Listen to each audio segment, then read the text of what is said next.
आप लोगों ने इतनी अच्छी अच्छी बातें सुन रहे हो। सबसे बड़ी बात है कि मनुष्य जीवन के अंदर शांति चाहता है। क्या चाहता है? शांति। और इस दुनिया के अंदर हम देखते हैं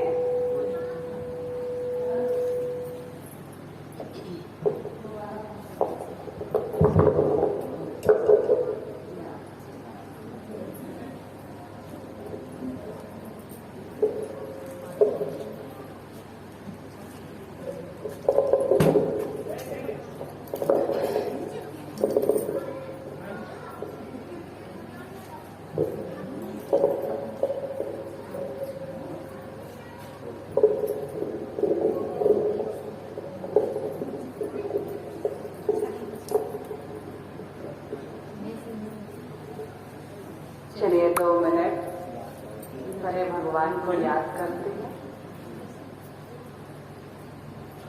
अनमोल तेरा जीवन है, जिसको लुटा रहा है, किस ओर तेरी मंजिल, किस ओर जा रहा है।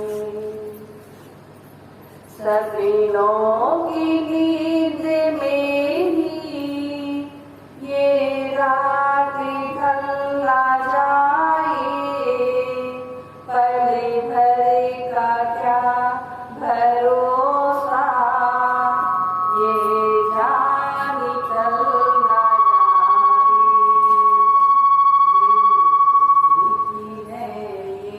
श्वासें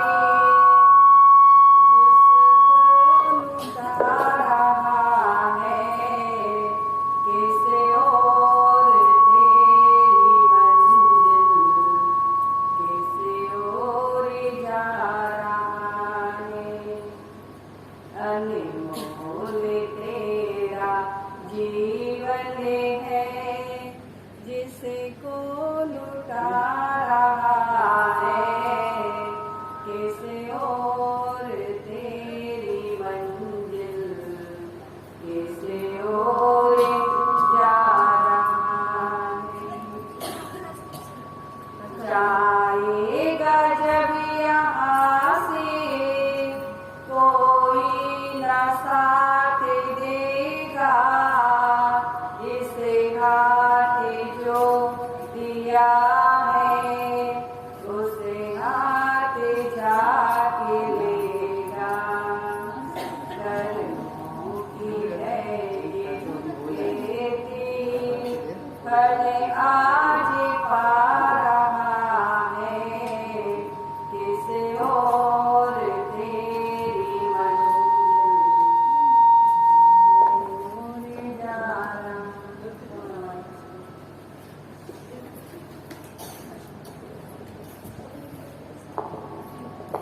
तो आप लोगों ने सुना कि ओर तेरी मंजिल, किस ओर जा रहा है।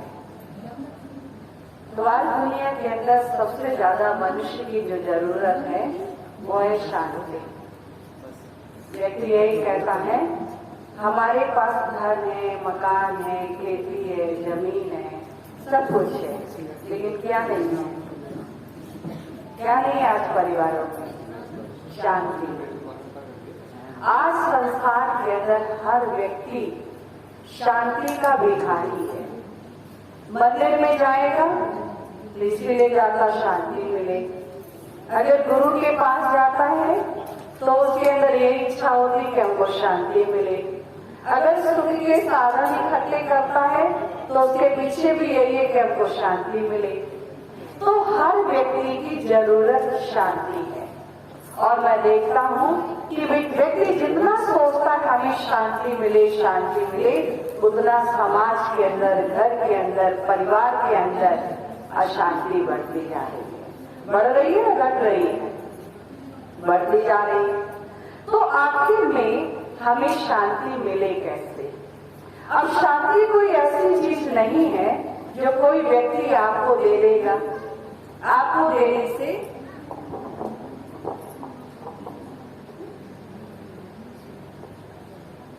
तो शांति ऐसी कोई वस्तु नहीं है जो कोई किसी को दे देगा और उसे मिल जाएगी, या आप अपने किचन में बना लोगी, या आप अपने खेत में उपजा लेंगे। शांति एक शक्ति है और वह शांति कहीं बाहर नहीं है, वो शांति अपने अंदर ही है। जैसे हिरण की नाभि में कस्तूरी है, अब उसे ये नहीं मालूम कि मेरी नाभि में कस्तूरी है, उस कस्तूरी की सुगंध से वो जंगल जंगल भटकता रहता है। इसी तरह से शांति हर मनुष्य के अंदर है, लेकिन उस शांति को हम महसूस नहीं कर पाते। उसका कारण क्या है? क्यों नहीं महसूस कर पाते शांति को? क्योंकि अपने अंदर में जो हमारे विचार हैं, वो विचार हमें अशांत करते रहते हैं। तो दुख अशांति का मेन कारण क्या है? मनुष्य की सोच। अगर व्यक्ति किसी के प्रति अच्छा सोचता है तो शांति मिल जाती है, अगर व्यक्ति किसी के प्रति गलत सोचता है तो मन अशांत हो जाता है। तो शांति और अशांति हर मनुष्य की सोच पर डिपेंड करती है। जैसा हम सोचेंगे वैसा आपको मिल जाता है। तो सबसे बड़ी बात है कि आज दुनिया के अंदर शांति ना मिलने का कारण, मैं आपको कुछ कारण बताती हूँ। जैसे कोई छोटा बच्चा है, अब वो भटक गया, तो भटकते भटकते जब आपके पास आता है तो आप रो रहा है बच्चा, तो सबसे पहले आप उस बच्चे से क्या पूछते हैं? बेटा तुम्हारा नाम क्या है? यही पूछेंगे ना। फिर दूसरी बात पूछते हैं, बेटा तुम्हारे पिता का नाम क्या है? फिर पूछते हैं, बेटा तुम्हारा घर कहाँ है? 3 बातें पूछी, बेटा तुम्हारा नाम क्या है, तुम्हारे पिता का नाम क्या है, तुम्हारा घर क्या है। अगर वो बच्चा तीनों बात बता देता तो घर पहुंचा देंगे, और अगर नहीं जानता तो भटकता रहेगा ना, और भटकने के साथ साथ रोता भी रहेगा, रोएगा ना। अब रोता हुआ बच्चा आपके पास आ गया तो अब रोता आप देख रही हो, तो उसे आप भोजन खिलाएंगे तो खाएगा तो, लेकिन रोते रोते।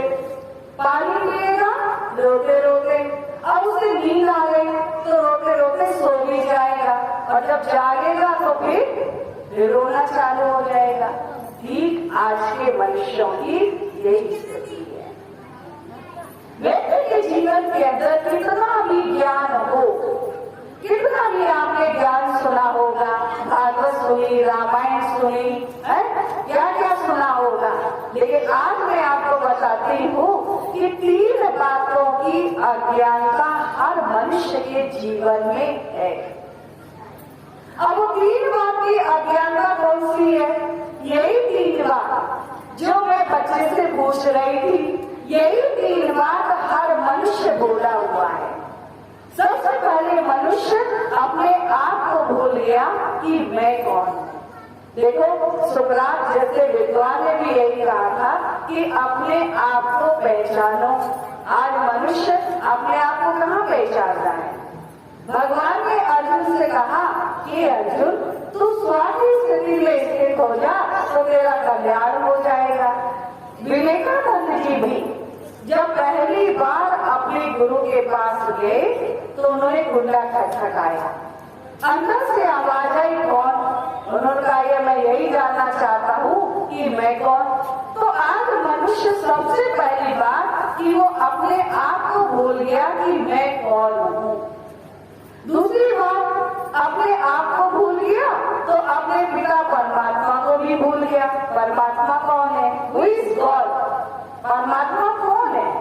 ऐसे तो हर एक कोई कहेगा हम श्री राम को मानते हैं, हम श्री कृष्ण को मानते हैं, हम श्री गणेश को मानते हैं, हम श्री हनुमान को मानते हैं। ऐसे तो सब मानते हैं, लेकिन भगवान को जानते कोई भी नहीं है। एक तरफ कहते हैं परमात्मा एक है, और दूसरी तरफ हम कितने अपनी बुद्धि को भटका कर रखे हुए हैं।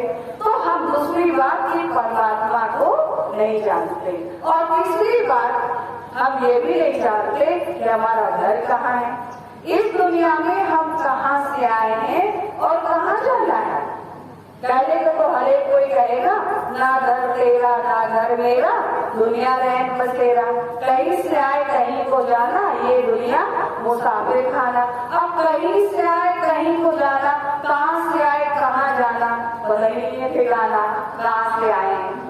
तो देखो, तीन बातें हम लोग नहीं जानते, सारी दुनिया के लोग इन तीन बातों से अनभिज्ञ हैं।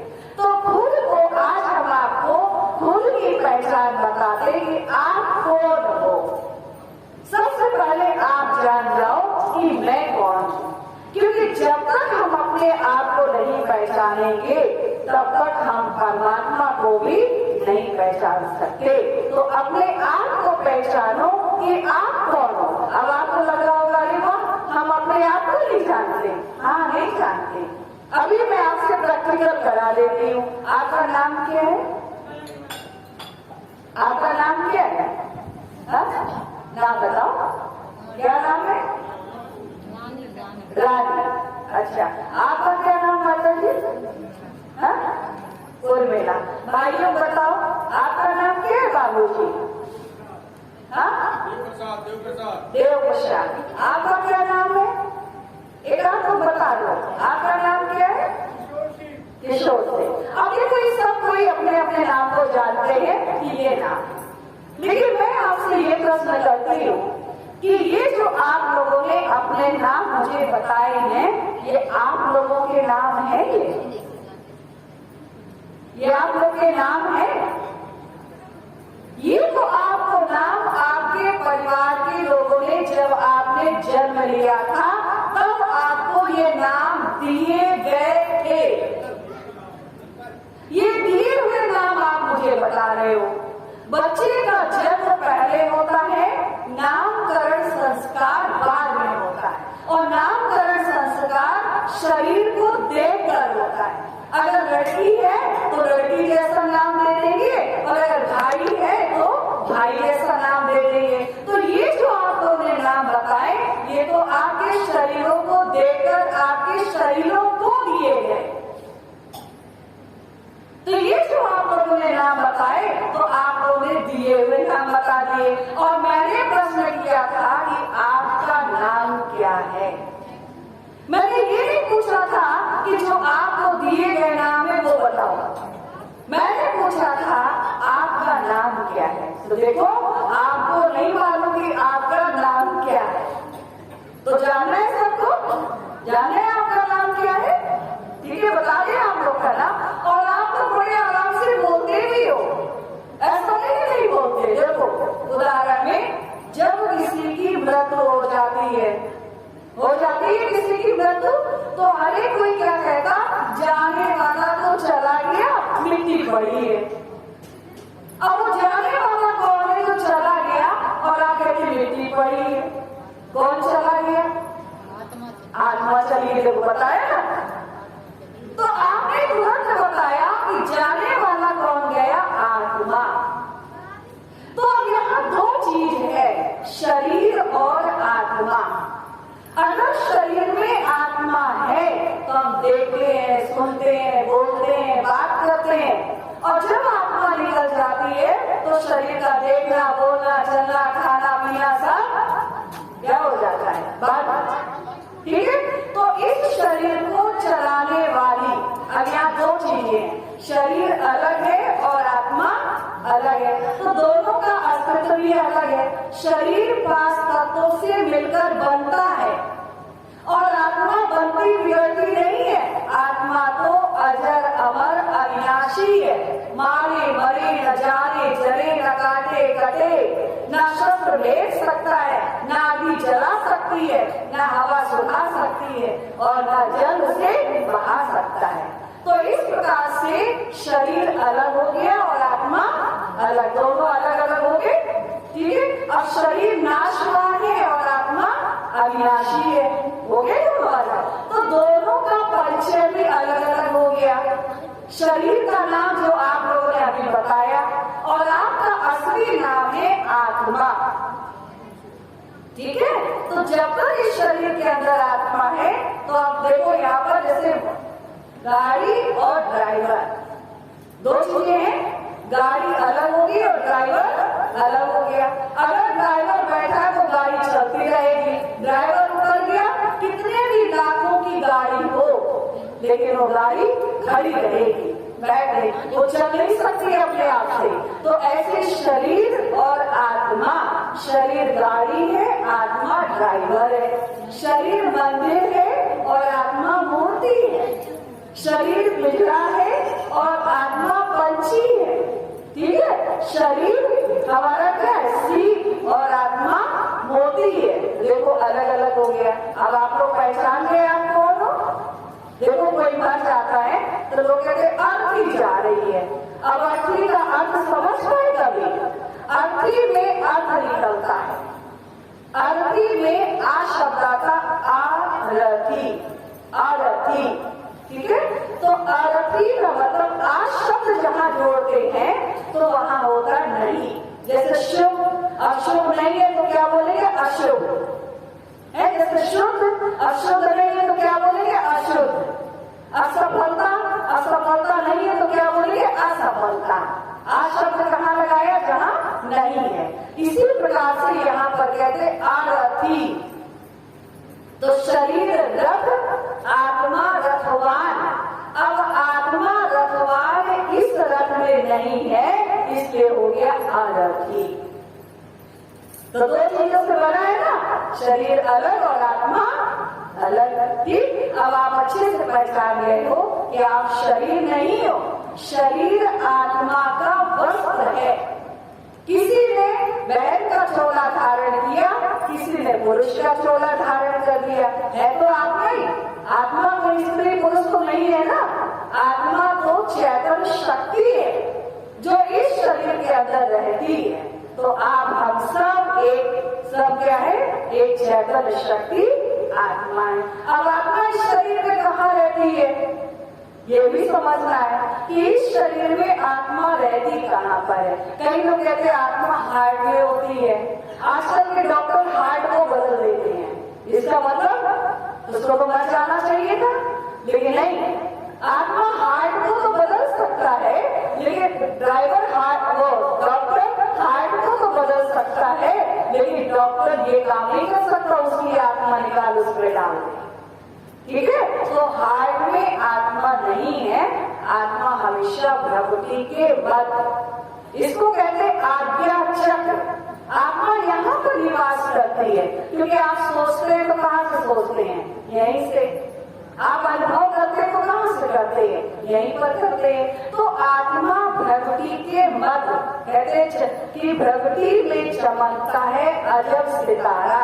तो आत्मा प्रकृति के मध्य रहती है। और आत्मा का रूप कैसा है, आत्मा का रूप है तारे जैसा, जैसे आकाश में तारे चमकते हैं। आप लोगों ने कभी देखा होगा, शाम के समय जब शाम होती, रात होने को होती है, तो तारा ढूंढता है, और जब कोई तारा टिमटिमाता हुआ निकलता है तो हमारी माताएं क्या कहती है, देखो टोकना नहीं, कोई जीव जा रहा है। ये कहते हैं ना, कोई जीव जा रहा है। जीव किसको कहा, आत्मा को। कोई जीव जा रहा है, इसको टोकना नहीं। अब सोच के देखना, इतने ऊंचे आकाश का जीव, इतने ऊंचे आकाश की आत्मा दिखाई पड़ती है, और बगल में कोई व्यक्ति मर रहा है, उसकी आत्मा आज तक कोई देख पाया, देख पाया? कोई नहीं देख पाया। सोचो कि बगल में व्यक्ति मरता, उसकी आत्मा दिखाई नहीं पड़ती, और इतनी ऊंची आकाश की आत्मा दिखाई पड़ रही है, आत्मा नहीं है। आकाश में दो प्रकार के तारे होते हैं, एक दीप्तमान, एक स्वदीप्तमान। जो दीप्तमान होता है वो स्थिर होता है, और जो स्वदीप्तमान होता है वो एक स्थान से दूसरे स्थान में जाता है। तो वो सितारा है, वो आत्मा नहीं है, वो आकाश का सितारा है। लेकिन आत्मा उस आकाश के सितारे जैसी है, सूरत मिलती है, इसलिए हम लोग बोल देते हैं कि कोई जीव जा रहा है। ठीक है, तो आत्मा का रूप कैसा है, जैसे आकाश में तारे। तो तीन बात जान गए आप लोग, बीच रहती है और आत्मा का रूप ज्योति स्वरूप है। आत्मा में 3 प्रकार की शक्तियां होती है, मन, बुद्धि और संस्कार। ये 3 शक्ति आत्मा में होती है।